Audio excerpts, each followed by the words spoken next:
Alô! Estamos no ar, mais uma vez. Mais uma vez, o programa Pulando a Cerca, que não tem pauta, não tem censura, nem tem roteiro. É como a vida. Pois é. E é uma grande homenagem à população brasileira, que é 513 anos pula cerca. Por cima, por baixo, pelo meio. Porque pular cerca, a gente vê o outro lado. E o outro lado é muito menor. Pois é, o apresentador desse programa, Pulando a Cerca, sou eu, Daniel Suturiansky, médico. O único apresentador do mundo que já teve o AVC ou derrame e continua no ar. Legal. É uma coisa legal. Esse programa é uma produção coletiva. Todo mundo pode participar, faz o que quiser, como a vida.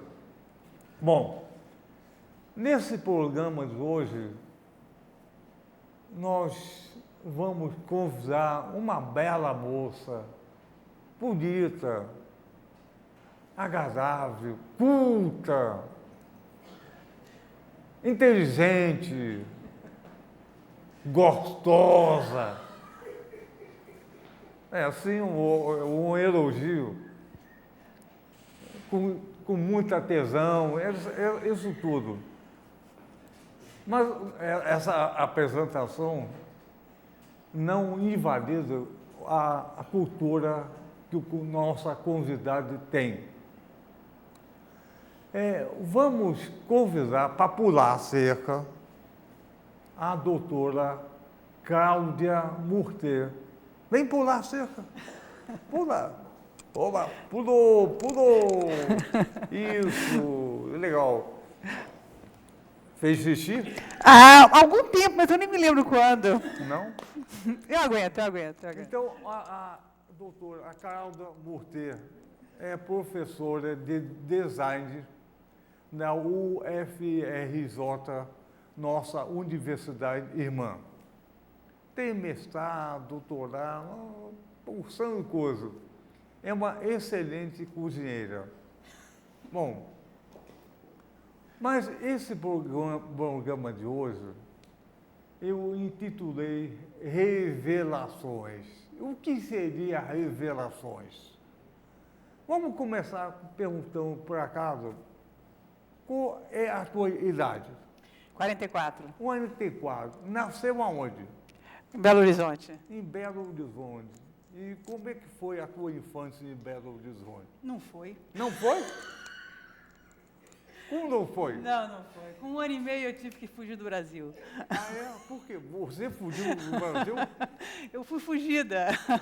E aconteceu o quê? Não, meu pai foi exilado político e saímos todos, fomos para Argélia. A triste ditadura militar, civil. Exatamente.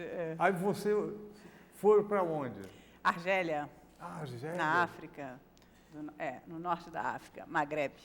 E foi deserto. Foi um tempo difícil lá. Mas para uma criança é diferente a visão, né, do mundo e tal. A diferença é que eu tive que aprender árabe quando pequena. Legal. Árabe. Mas eu não falo nada de árabe, não. Né? Esqueceu? Claro, com prazer. Não, com prazer porque faz parte da vida, né? A gente simplesmente esquece mesmo. E depois, Argélia, você foi aonde? Para Itália. Aí eu fui alfabetizada em italiano. Que legal. Eu não sabia escrever português ainda, né? Fui alfabetizada em árabe e em italiano antes de ser alfabetizada em português. E você voltou quando? Para o Brasil, com 10 anos de idade. Com 10 anos. Aí, com 10 anos e pouco. Aí foi para a escola. Mas eu fui antes, né? Em Moçambique, eu fui para a escola também e aprendi português, a escrever português. Tá bom. Então, na adolescência, como é que foi? Foi ótimo, foi aqui no Rio, divertidíssimo. Minha mãe que não gostava muito. Por quê? Porque ninguém gosta de uma adolescente no Rio de Janeiro, né? Mas você era da pá virada? Não, eu era muito tranquila. Ela que achava que eu era da pá virada. Ah, Mas sim. eu era muito Mãe é tranquila. mãe, né? Mãe é mãe, mãe é mãe. E Muito tranquila. como é que foi o teu caminho para descobrir a arquitetura, o desenho industrial? Bom, é que eu gostava de inventar coisas, eu gostava de fugir do padrão. Então, eu fui trabalhar com design porque eu me identificava dentro de um processo de criação mesmo, de desenvolver coisas novas, pensar, repensar coisas comuns, quer dizer, fugindo de um padrão convencional mesmo. E no mundo adulto? Qual mundo adulto? Esse. Não, tá normal, né? Quer dizer, a gente tenta se enquadrar, né? A gente tenta obedecer às regras e tudo, né? E qual foi a coisa mais difícil que você teve na vida, mais triste? Difícil pergunta essa, né? Acho que a coisa mais difícil é eu conseguir responder essa sua pergunta. Então tenta. Mais difícil? Então a mais agradável. Também eu acho difícil, né? Porque a gente fica vivendo dentro de um equilíbrio, de uma maré, né? E aí quando você trabalha os extremos, fica muito difícil lembrar dos extremos assim instantaneamente, né? Vamos pensar um pouco. Como é que foi a maré? A maré foi dentro de um padrão convencional, só que o meu padrão convencional, ele fugia um pouco do padrão dos outros, porque eu tinha uma vivência diferente das pessoas comuns.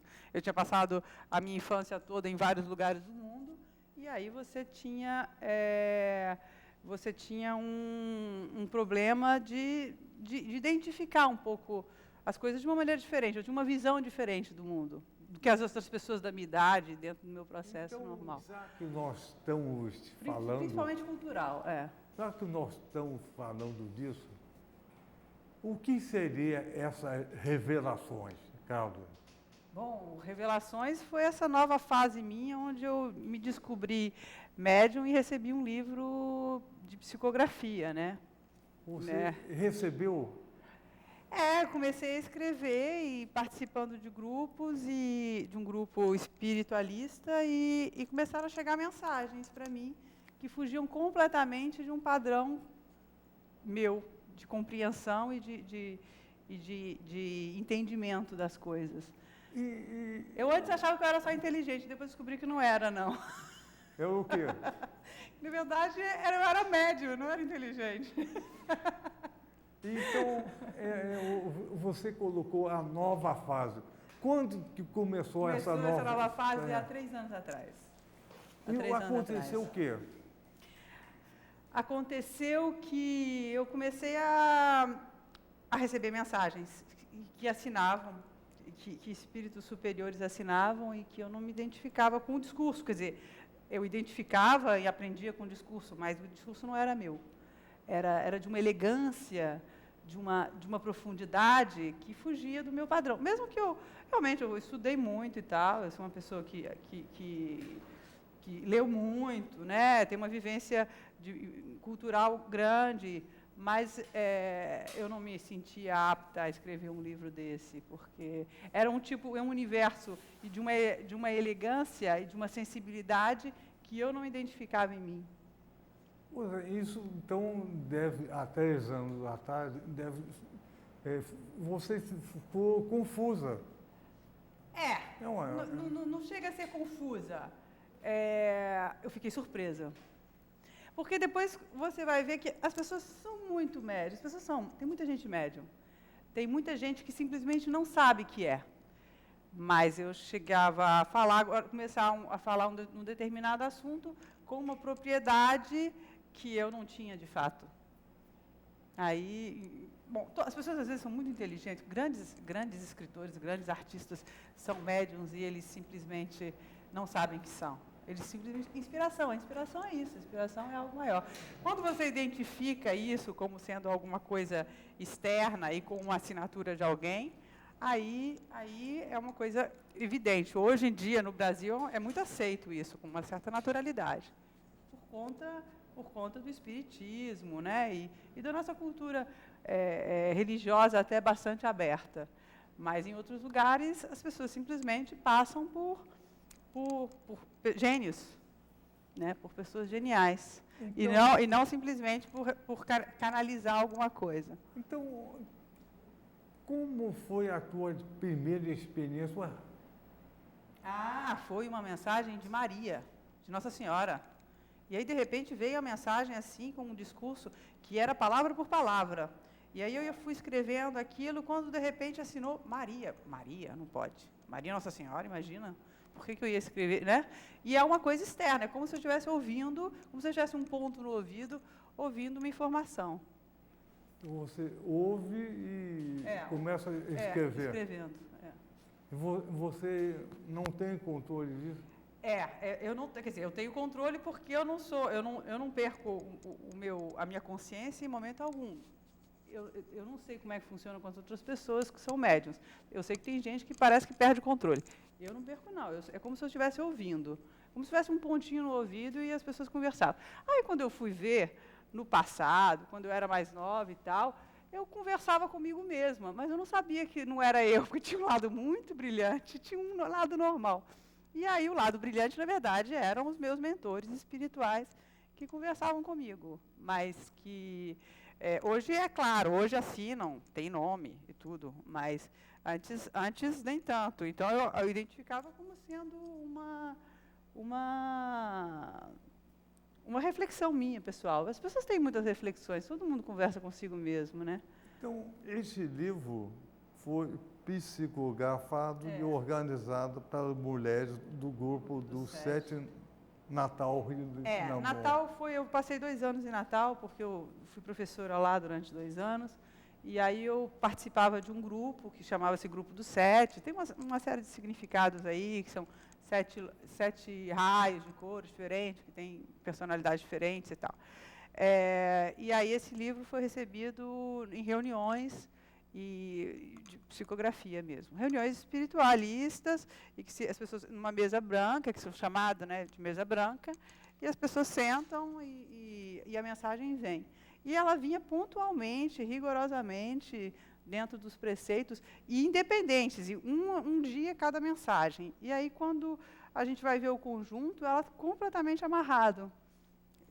Né? Quer dizer, eu sou um canal, eu não presto atenção no que vem no conteúdo, e nem tenho a pretensão de alterar, quer dizer, eu sei o quanto me custa escrever um texto. Eu escrevi já e tal, enfim, escrevo, né, por minha conta, e é uma coisa dura. Esse aí vem redondo, com um português. Eu aprendi a escrever português graças a Maria. Porque é uma linguagem de um português clássico que nós não costumamos usar normalmente, né? Com voz, com termos, com uma linguagem sofisticada e límpida, que o português brasileiro, na verdade, entra dentro de um padrão mais despojado e que nem se fala isso normalmente, né? Você seria capaz de ler um texto? Um texto? Um trecho? Um texto do livro. Para as pessoas na televisão conhecer. Tá, deixa eu ver aqui. As rosas. Queridos meus, hoje venho vos falar das rosas, flores angelicais, com um doce e suave perfume que enaltece todo o coração. São a centelha de Deus materializada na terra. São uma dádiva para quem as produz, para quem as colhe e para quem as aprecia, mas são um verdadeiro alento para os corações que as recebem. Rosas de todas as